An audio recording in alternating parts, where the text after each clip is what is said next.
To begin your quote, the first step is to select the agent.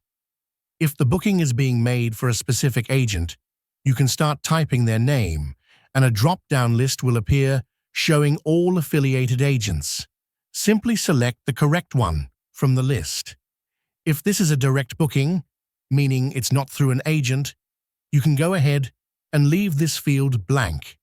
Next, fill in the client's details. Enter their title, followed by their first and last names.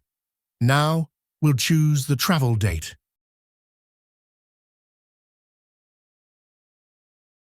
In this example, we'll keep it simple with a booking for 2 travelers, 2 adults, no children, staying in 1 room. For the destination country, we'll select Tanzania. Once that's filled in, click the Add button. That completes the first stage of the quote.